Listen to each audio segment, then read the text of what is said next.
徐然，我在这里写下一个秘密。当你看到这封信的时候，我已经不在了。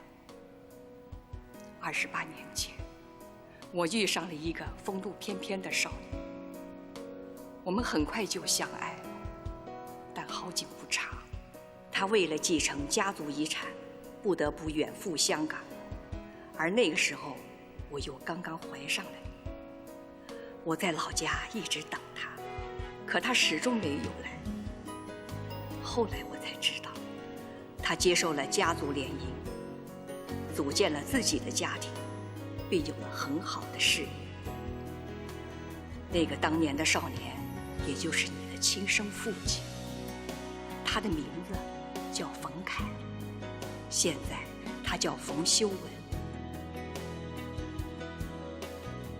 我本来不想把这个秘密告诉你，只想把它永远藏在心里，一起带进坟墓的。可是那一天，当我看到那个姑娘，你告诉我她是冯修文的女儿，我犹豫了。那个姑娘喜欢你，可是你们却不能在一起。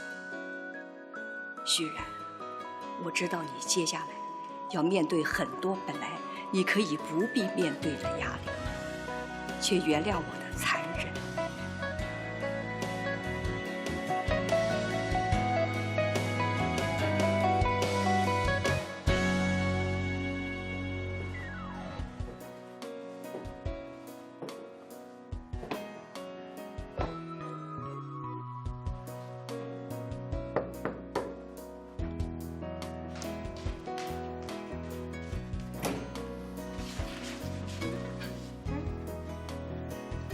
你哭什么？哦，我刚看了个电影，很感人。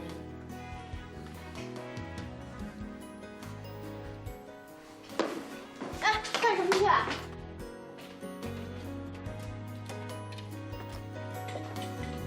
到底什么事儿啊？怎么了？你把我的箱子摔坏了，我看到了我不想看的东西。什么东西啊？我妈给我写了一封遗书，她在信里告诉我，冯修文是我的父亲。啊？这怎么可能啊？那，你现在告诉我这些，什么意思啊？我不知道怎么去面对冯路飞。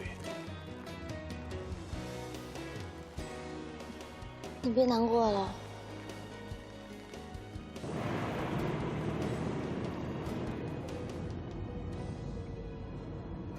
说吧，找我有什么事儿？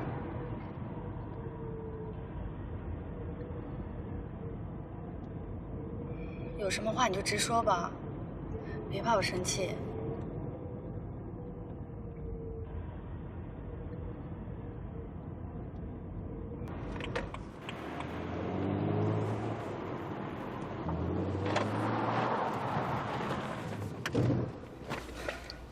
说吧。你是我同父异母的妹妹。说什么呢？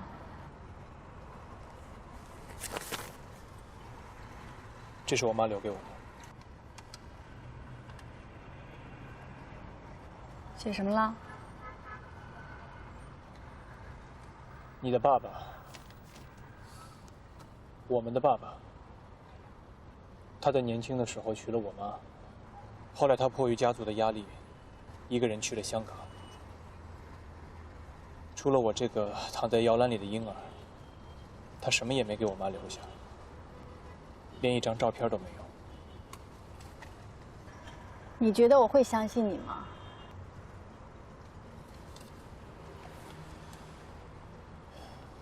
你可以不相信我，但是我有必要把这个真相告诉你。就算你刚刚说是真的，这件事情你不告诉我，瞒着我，那又会怎么样？因为你喜欢我。如果我不告诉你，你说会怎么样？我是喜欢你，我从来没这样主动过，也从来没让自己这样受过委屈。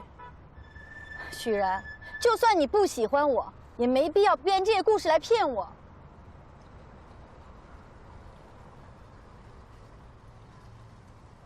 冯秀文以前叫冯凯，我相信在这个世界上，没几个人知道这件事。上映的电影看了，电话的铃声换了，我品尝一个人的寂寞。熟悉的路线忘了，我坐在窗边笑了，你突然掉进我心中。擦肩而过的人，那么多幸福要往哪走？谁才是对的人，早已经有线索。眼泪被拥抱没收，你在身边的轻松，快乐轻而易举。我说不上道理，我被没人爱没收，该从那天开始说，今天起就是你，不只是我的朋友。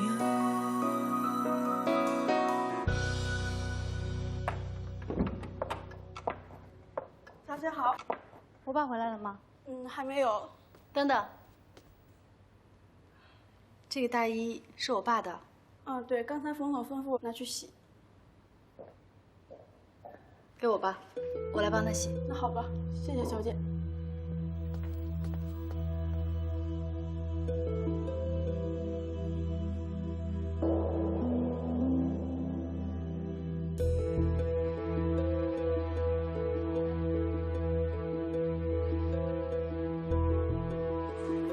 张医生，麻烦你帮我做一下 DNA 测试。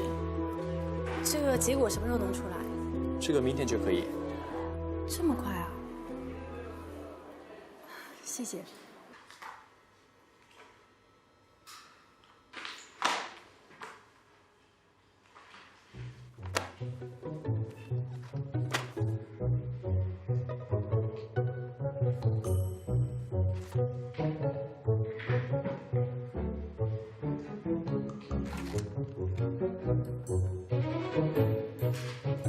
陛下，把那本新来的文艺生活拿给我。还没到呢。什么东西掉了？文件。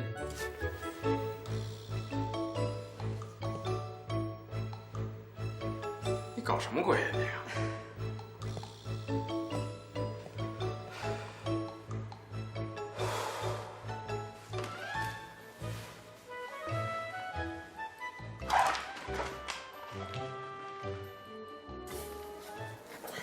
张医生，报告已经出来了，两者的匹配度是88%，很低是吗？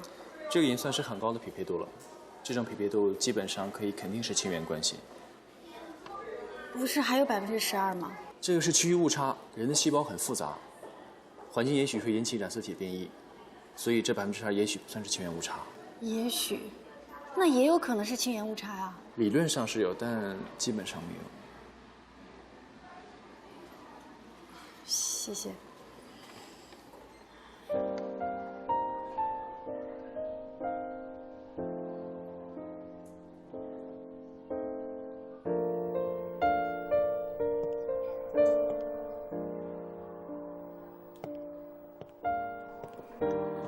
你现在相信了吧？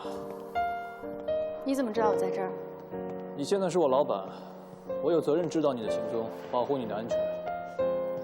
老板，你应该叫我妹妹，你是我哥哥。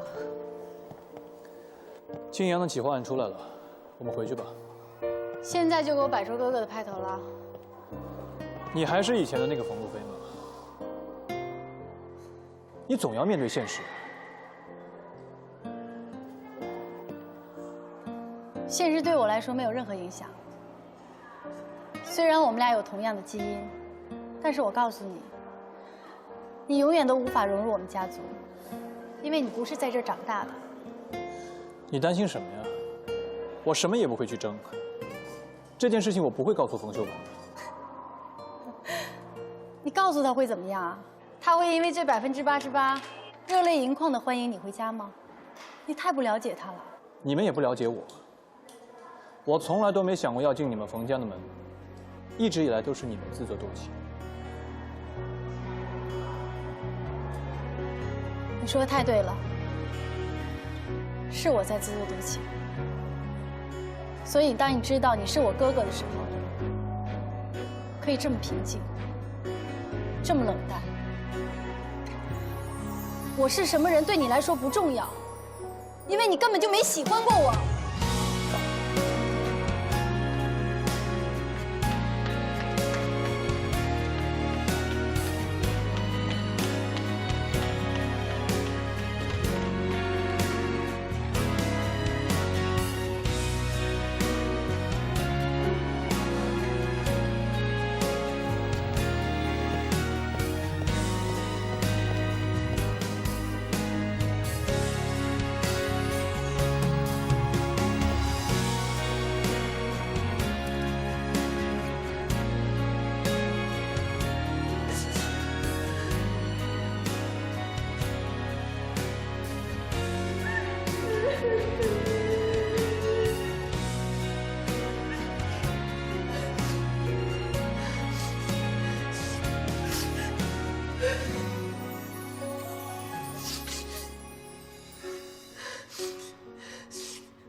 江总，一起吃饭吧？这不会就是冯总找我的目的吧？不可以吗？当然可以，不过真的只有吃饭这么简单吗？不然呢？也好，我也想找你聊聊青阳的事情。吃饭吧。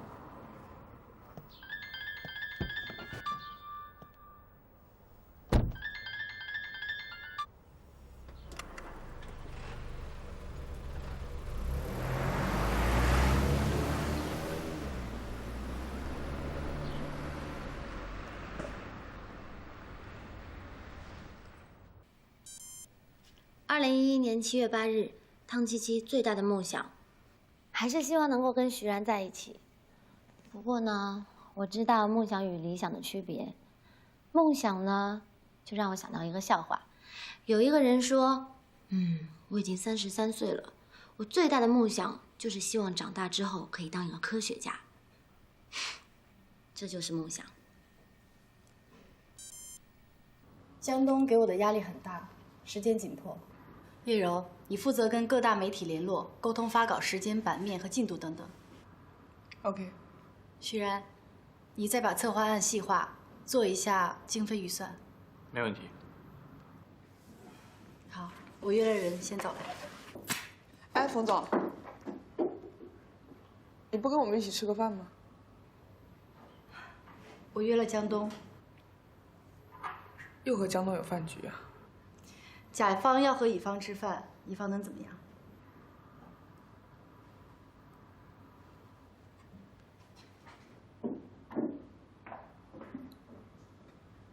我觉得你们制定的青阳推广计划还有问题。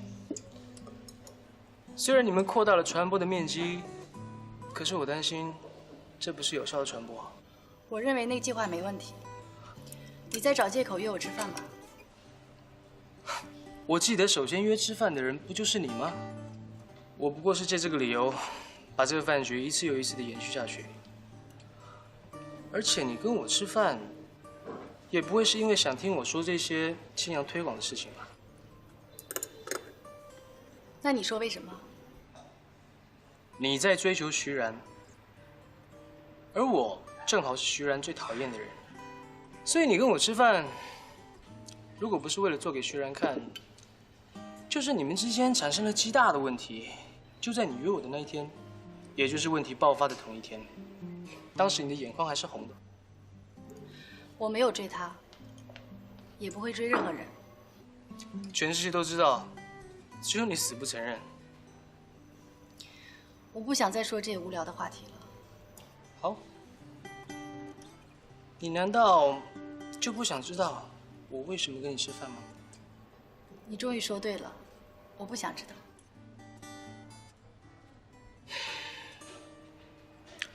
我知道你从来没有考虑过我，因为你看不起我。可是我告诉你，我跟徐然一样，都是从平民奋斗出来的。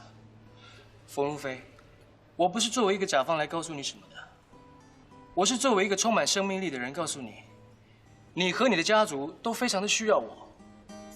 不论是我，或者是徐然，或是其他什么人，你们的家族永远需要一个人给你们注入新鲜的活力和基因。冯氏集团延续下去的唯一方法，就是培养出出类拔萃的继承人，而我就是最佳人选。你知道你在说什么吗？我当然知道我在说什么，我也希望你知道我在说什么。我江东今天不是来跟你求偶的，我现在说的是你们冯氏集团必须要了解的一套生物哲学。每个物种都必须透过选择最佳的配偶来延续自己强大的生命力。对你们来说，我跟徐然是一样的，因为我们的基因都很优秀。你的意思是，我们还要代表冯氏集团感谢你？不管你认不认同，这就是自然法则。徐然已经拒绝你了，所以我江东依旧是你的最佳选择。他已经站在那儿很久了，这位小姐一定有话要对你说。你不妨把你的生物科学讲给她听。我先走了。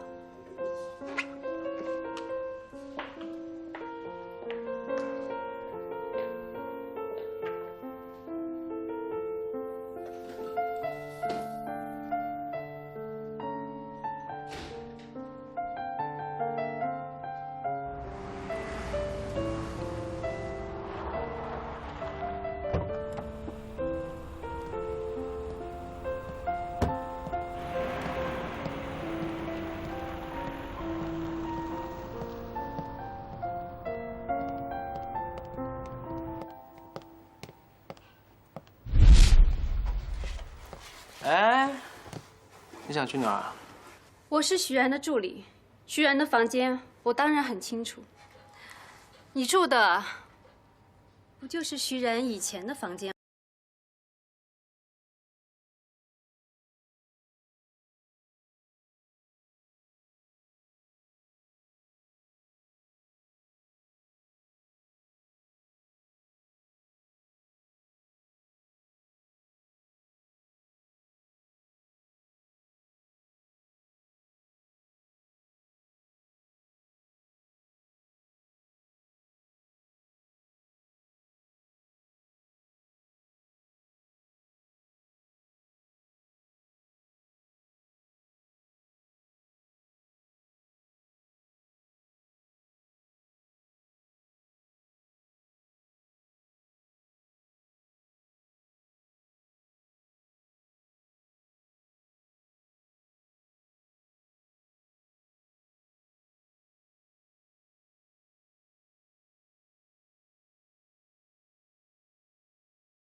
早餐好啦。你这是干什么？你以为你是我妻子啊？这也是助理应该做的工作啊。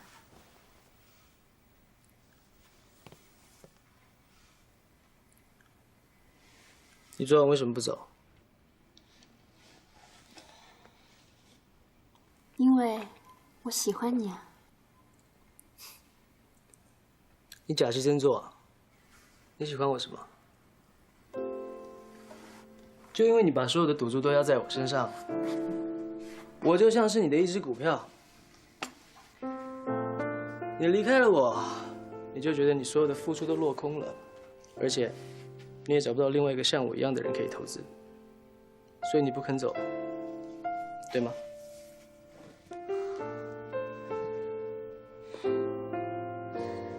好吧，你说对了。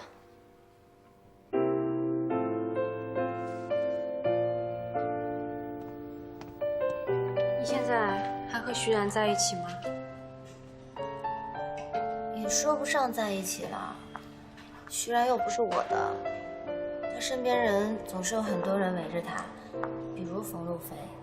告诉你一个好消息，冯路飞已经没有追求徐然了。啊？冯路飞这些天每天都跟江东在一起。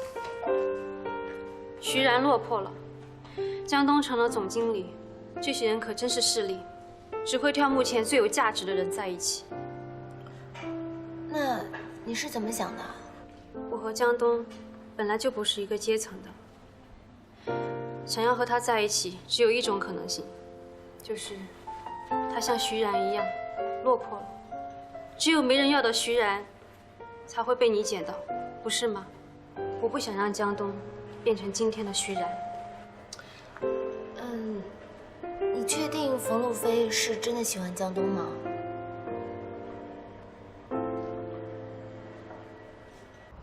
你知道吗？最近冯路飞经常跟江东在一起吃饭。你知道的还挺多。我觉得这事儿你得管一管，他一定是在不理性的状态下才这么做的。你让我怎么管？我跑去跟冯路飞说，你不许跟江东一起吃饭。但至少他跟你也有点关系吧？不管怎么说，至少也是你妹妹。而且他一定是受到刺激了。要是你跟我说我是你妹妹的话，我也一定会崩溃的。你知道你在做些什么吗？冯路飞跟江东吃饭很正常，一个是甲方，一个是乙方，工作餐而已嘛。可是就算是为了工作，那他也是为了你啊，不是你一直想要青阳的单子吗？冯路飞怎么样工作，以什么样的方式工作，我管不了，你更管不了。好吧，就当我没说，当我多管闲事。我先走了。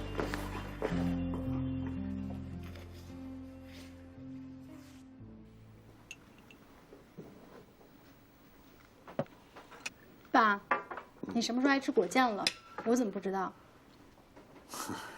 我以前就爱吃啊，后来身体不好了，医生让我节糖，我就不吃了。是不是有很多事情都瞒着我？当然有了，而且还很多。你不过是我的女儿而已，为什么什么事情我都要告诉你啊？我不过是你的女儿而已。怎么了？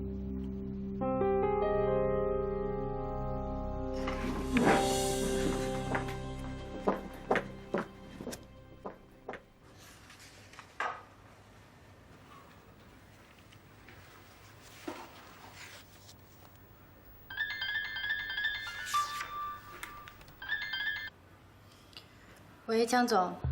你既然愿意在第一时间接我的电话，那就表示接下来的邀请很有可能会成功哦。什么邀请？我想见你，现在，马上。好，半个小时以后见。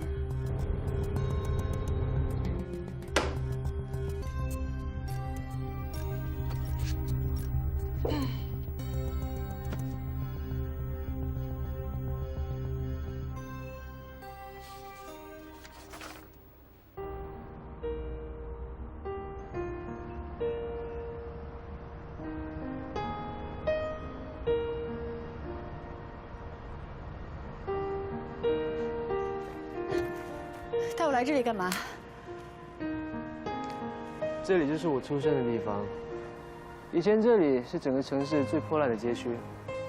江总，我认为你还没有成功到可以追忆过去的程度。我带你过来，是想让你追忆一下，你总有一个爷爷，也是来自像这样一个地方，所以我的出生跟我的品味，没有什么可笑的地方。从你那个祖宗，一直到现在的你。画成一个弧线，可能是半个世纪，有可能是1个世纪。可是我从这个废墟到我现在的位置，只花了10年的时间。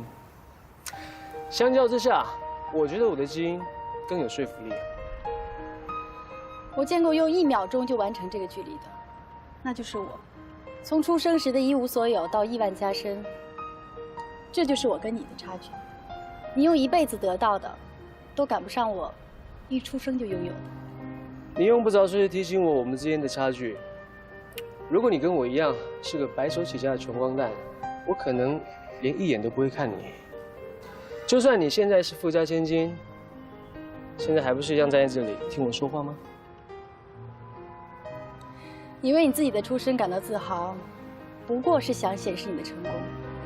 那我告诉你，白手起家的我见多了，比你更成功，时间更短。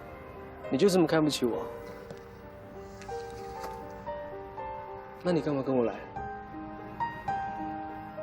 难不成你是喜欢我？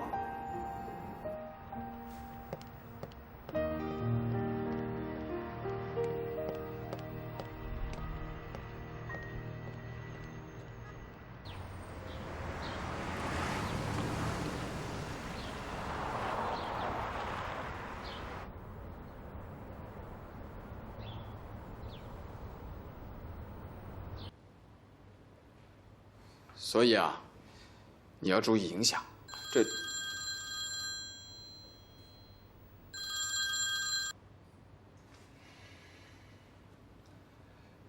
我们身为人民警察，一定要有人民警察的风范。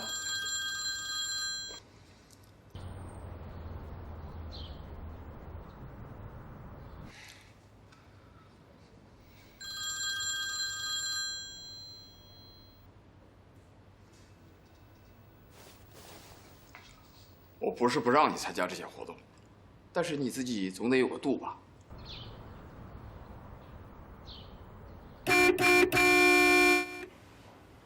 哎，我这好端端的一席话，怎么就被截成了3节呢？你出去看看吧，啊，回来再给我写检查。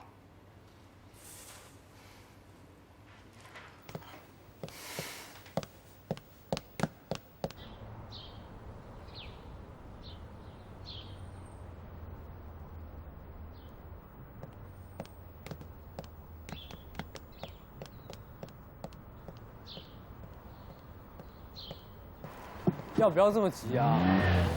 喂，喂，女人心海底针哎。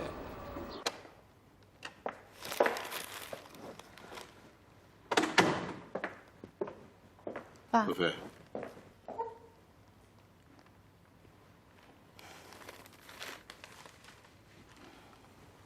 你有什么事儿吗？早上究竟是怎么回事啊？我能有什么事儿？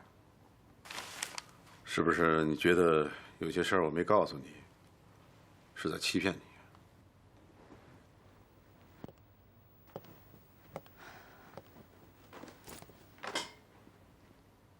对，你是在欺骗我。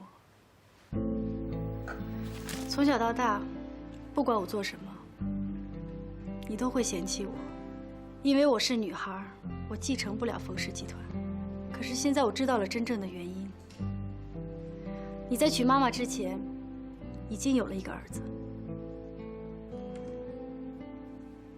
谁告诉你的？你别管是谁告诉我的，事实就是你欺骗了我，也欺骗了我过世的妈妈。你在商场上可以不择手段，可是为什么回到家里还要继续撒谎？这么多年，你一直都在骗我。那你觉得我应该怎么样？啊？我从小就告诉你，你有一个哥哥，让你不顾一切去找他。生活就是生活，我是个实用主义者，我只关心现在和未来，过去与我无关。那你怎么有脸向妈妈交代？我从来就没欺骗过你的母亲，她也知道这件事，她很清楚，我跟她的结合不过是家族的联姻而已。陆飞，你用不着为这事大惊小怪的。你是在我们这样家庭环境长大的，你很清楚，这样的事情不过就像高尔夫像马球一样，司空见惯。我以为我会例外。我唯一对不起的是那个男孩的母亲。我当年抛弃了他，一个字也没说，去了香港继承家业。可是没想到我的家族面临危机，所以我只好跟你妈妈结了婚。她是另外一个家族的长女，为了挽救我的家族，我才这么做的。你的意思是，我妈妈一直在说谎，从小到大，她一直在骗我，你们俩的生活，也不像她描述的那样。是啊，没错。现实的生活就是这样。你不是想了解生活吗？那我把真相告诉你。其实你不用对你的母亲恋念于心，她根本就不是你的亲生母亲。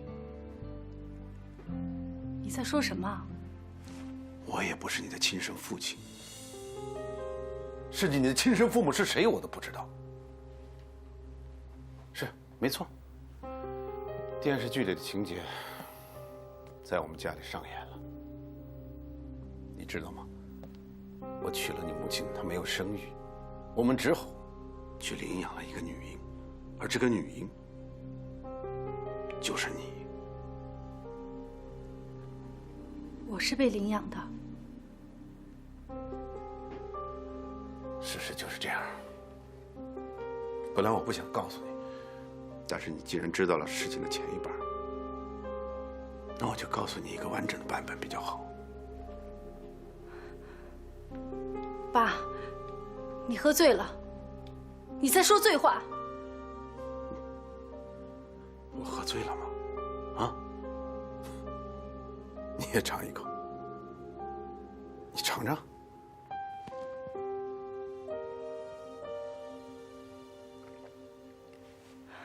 这不是酒。对，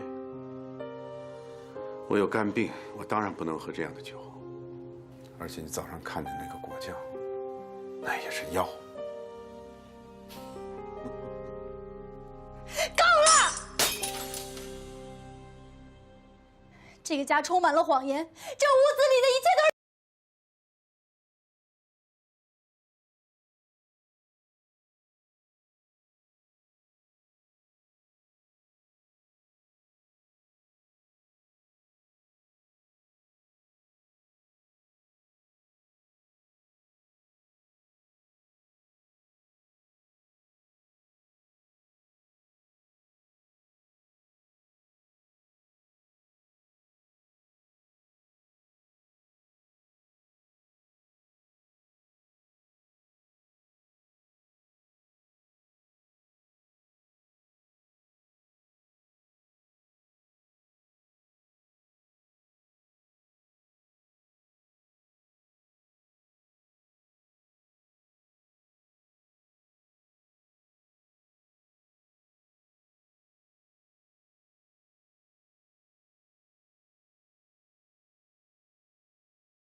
引入冯氏集团，最可笑的是，我什么都不知道。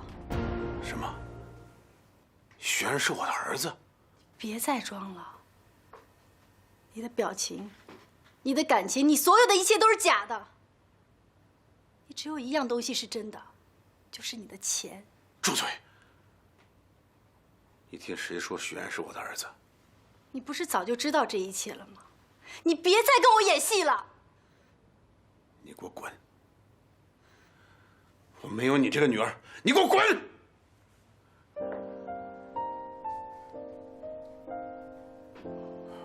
我早就知道你会这样说了，我现在就滚！站住！你不是什么都不想要吗？你不是什么都给我摘干净吗？你给我摘呀！啊！你给我摘呀！好，这些都还给你。我把所有的一切都还给你。你给我不许开车，车也是我给你买的。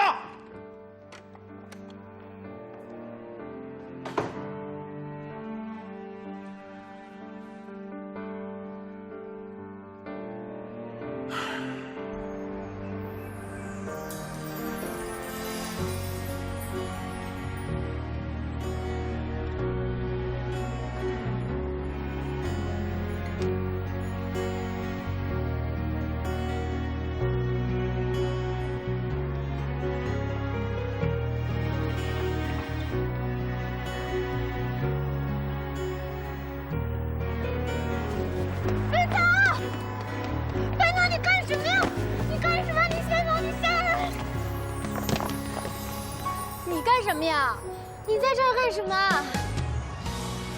我只是想坐在上面一个人静一静。你坐哪儿不好，为什么非要坐在这儿啊？我喜欢行了吧？关你什么事儿？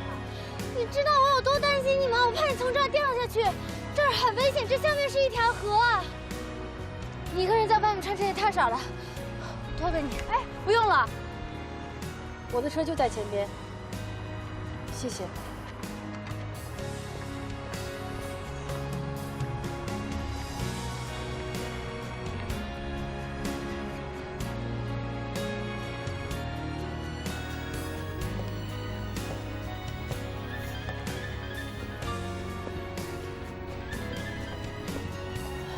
有什么事儿？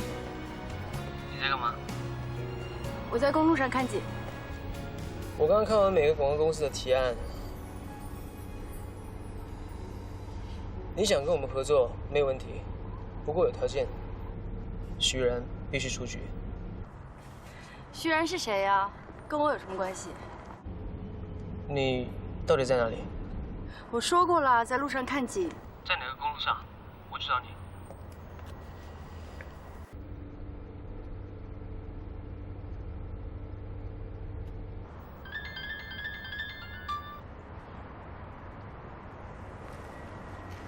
你说你在哪里？你到底要干什么？我才要问你，半夜在公路上干嘛？我想干什么就干什么，你没有资格问我。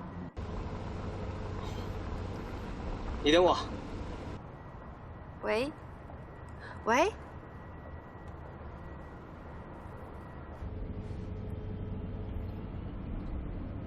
给你派一个临时的任务，帮我到各个商场问一下，冯路飞有没有去过？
什么？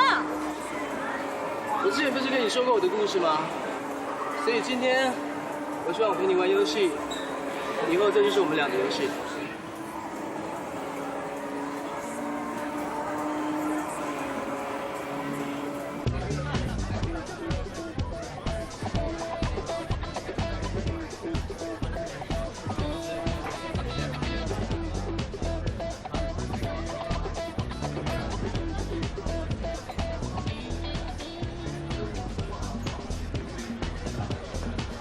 你来干嘛？零件。穿便服吗？便衣零件。你是来找我的吧？舍不得了。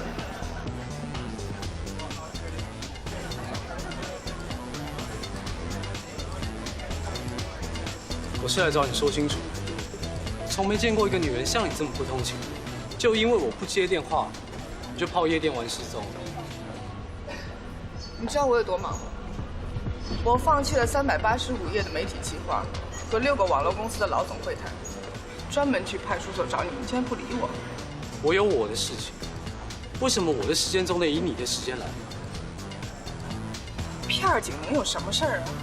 你是不是觉得我一定要配合你？我告诉你，这就是问题所在。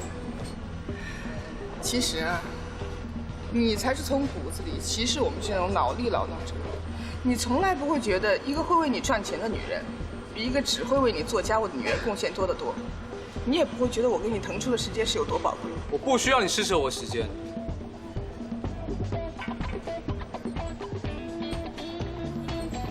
要不就分手吧。分手。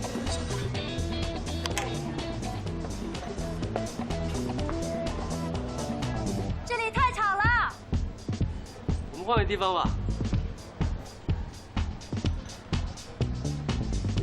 我给徐然打。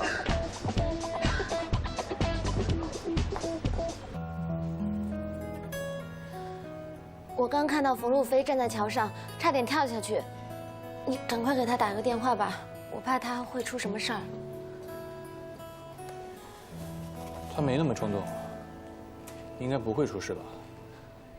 可是他刚才看起来真的是很反常，你还是去看看他吧。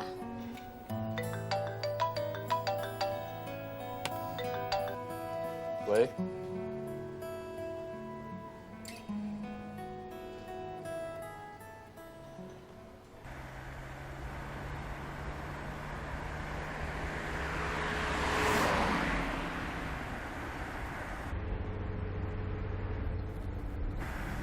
待会儿到我那去喝一杯吧。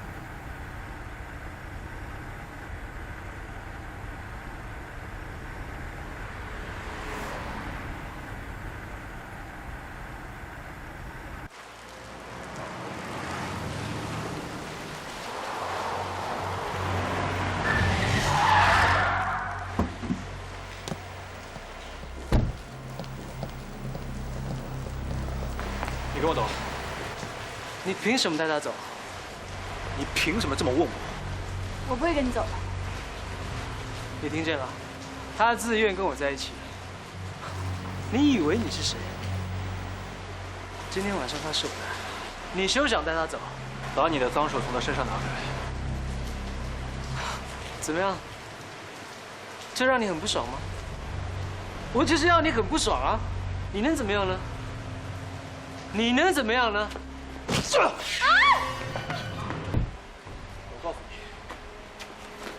我告诉你，我今天只不过是给你一个小小的教训。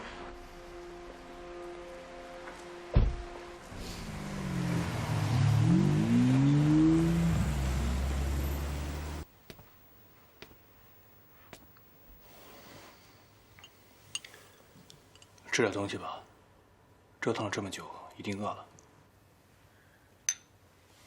哎，冷。什么冷？粥冷。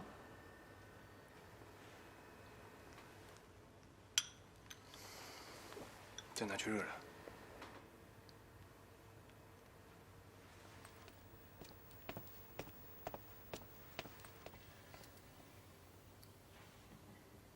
你是徐然吗？我是啊。你不是徐然。你说不是，那就不是吧。我恨徐然。我知道。我真想背叛他，报复他。对不起。可是我做不到。我一想到他也遭遇过背叛，就下不了那狠心。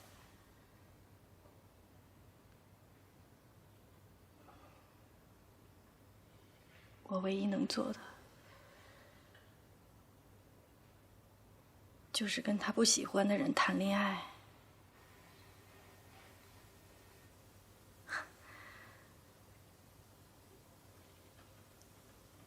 你说徐然知道了，他会为了我有一点点心疼吗？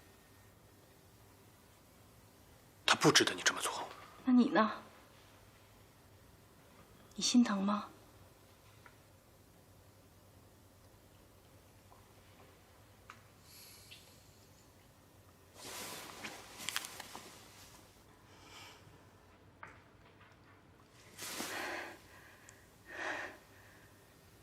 疼吗？跟心里的感觉是一样的吗？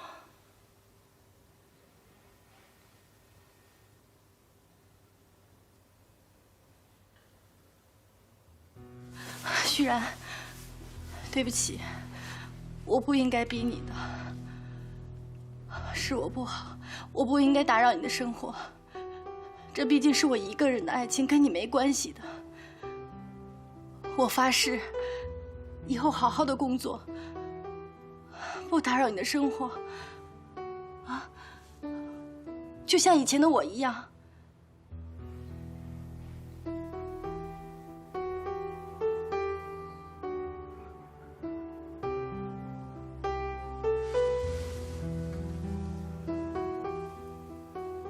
我忘了告诉你，冯氏集团始终是你一个人的。你是冯修文唯一的孩子，我只不过是他们抱养的孤儿。你说什么？我连我自己的亲生父母是谁，我多大了，我姓什么，我什么都不知道。也许这一切永远都是谜。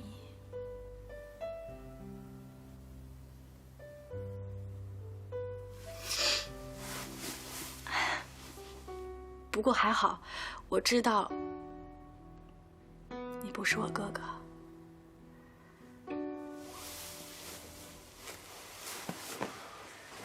菲菲，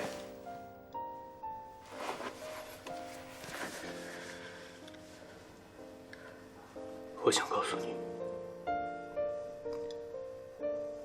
其实不管是在过去，还是在现在，我一直都很心疼。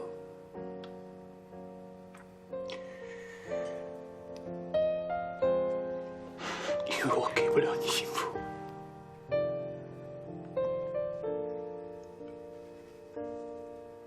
对不起。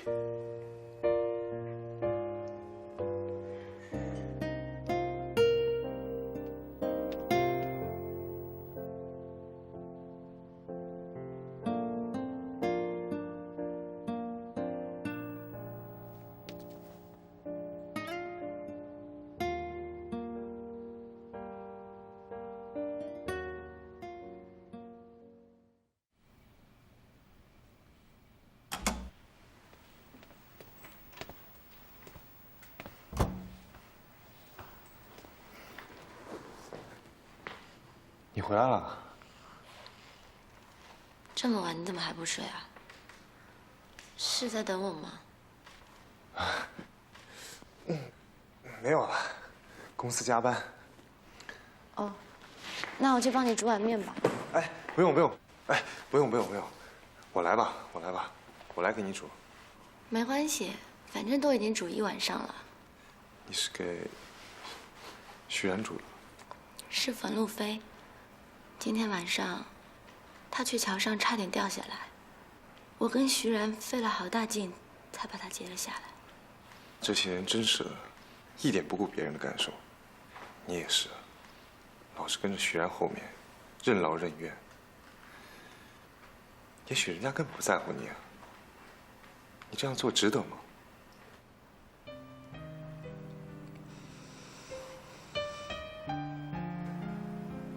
我看到徐然跟冯路飞在一起，我心里很难过。可是我又能做什么？冯路飞比我可怜，他比我更需要徐然。我已经没有指望了。王子到最后还是会娶公主。美人鱼的下场就只会变成泡沫，天亮就没了。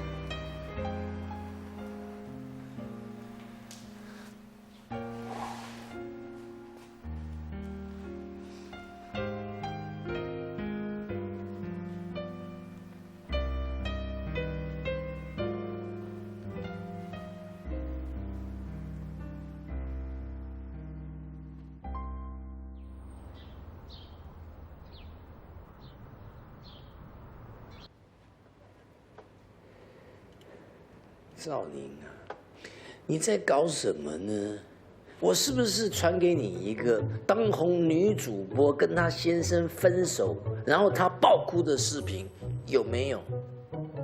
有，对不对？那你怎么会把它换上一个花花草草、猫猫狗狗的视频呢？我觉得这个不错，你看，这个趴在草丛上的螳螂。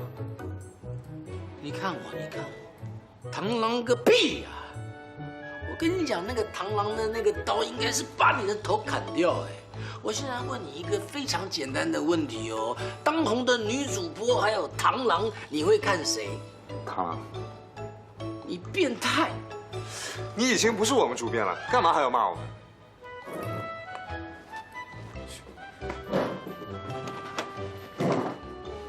我告诉你，赵宁啊，蠢货到哪里我就骂到哪里哦。你看我，蠢货！我为什么要听你的？为什么要听你的？你不听可以呀，你不听现在就可以辞职。但是我看准你了，你不会辞职，因为你舍不得当鸡鸡，对不对？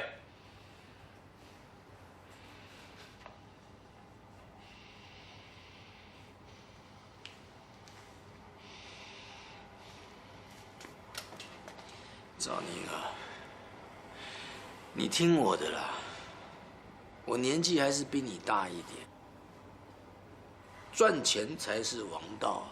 你有了钱之后，你就有了汤七七，你就好好的工作了。我对公司哦是非常有规划的。徐然算什么？你就是将来的巴菲特哦。以后徐然要请你吃饭，他必须要花1000万美金才可以请你吃顿饭，你了吗？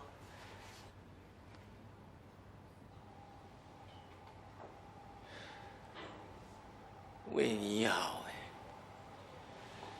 这些80后，先生，您是哪位？见冯总是需要预约的。我哪位？我是贵公司现在最大的客户 V 公司的江东，我不需要预约。让他进来吧。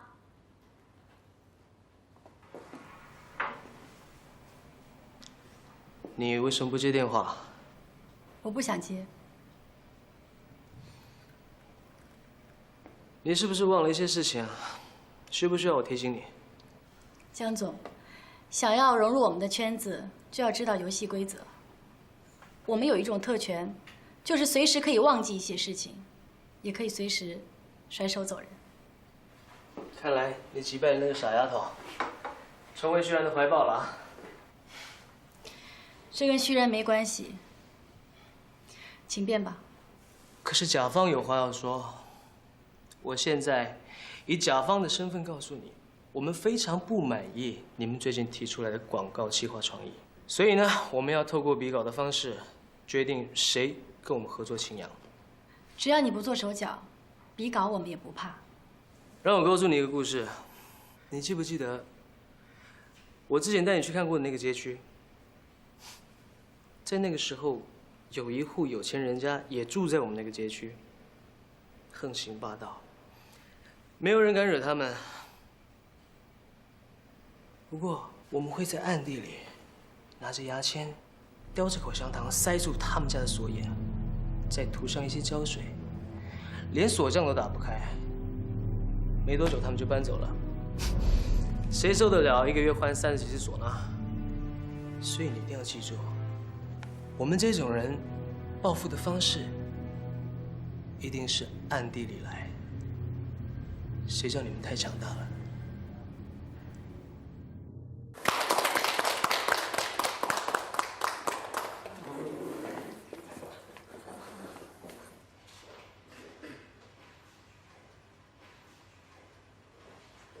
谢谢你送路费回家。我希望你可以对他好一点。徐然，你知道我为什么跟路飞吵架吗？你为什么不早点告诉我？这段时间我一直在找你。冯先生找我有什么吩咐吗？你母亲她……你没有资格提我母亲。我知道你恨我，但是当年我确实是迫不得已才离开你母子俩的，因为我的家族需要我一个人去承担起来，这是男人应尽的责任。后来我去找过你们，可是你妈带着你搬走了。从此之后，我没有一天睡过安稳觉。真的，我对不起你，对不起你妈。我没有时间，也没有精力听你的忏悔。我再说一遍，不要提我妈，你没有资格。徐然，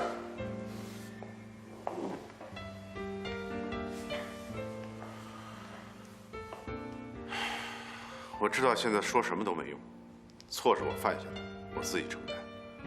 但是我想知道，有什么可以补偿的吗？你觉得你可以补偿我吗？是我知道，但是凭我这么大一个冯氏帝国，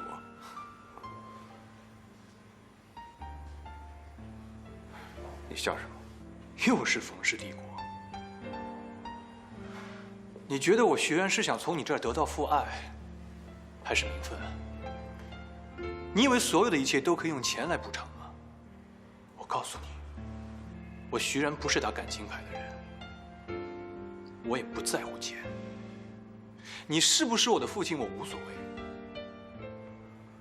但是你真的害了我母亲一辈子。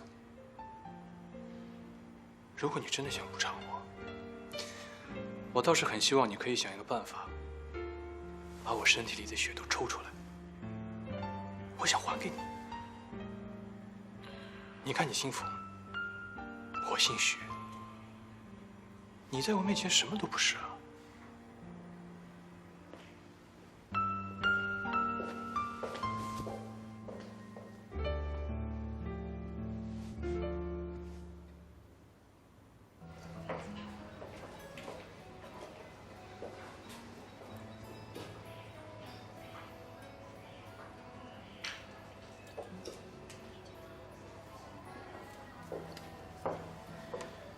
怎么今天坐在这里啊？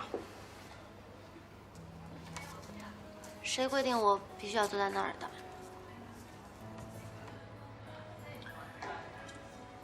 那天晚上你一句话都没说就走了，没事吧？其实我跟冯路飞不是你想的那样，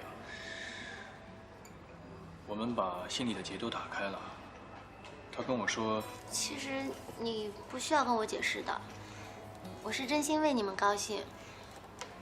冯路飞是一个好女孩，你应该好好对她的。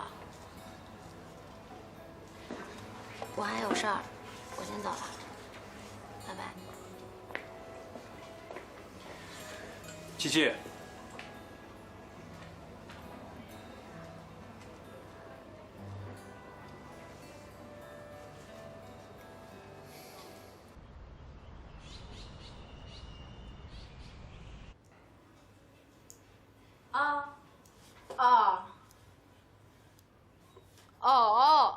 我知道，我知道。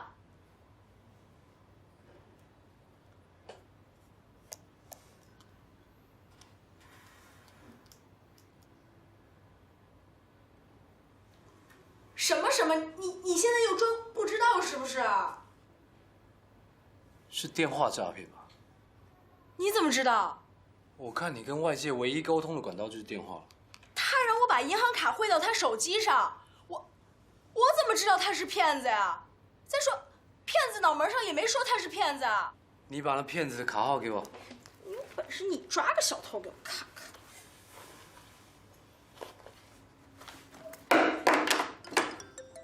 警察同志，怎么回事啊？你不是那个滑滑板的警察吗？我就是想看看你，不报案怎么拍你啊？怎么了？说。警察大哥，我有情况跟你反映。你不会也是来看我的吧？喂，你。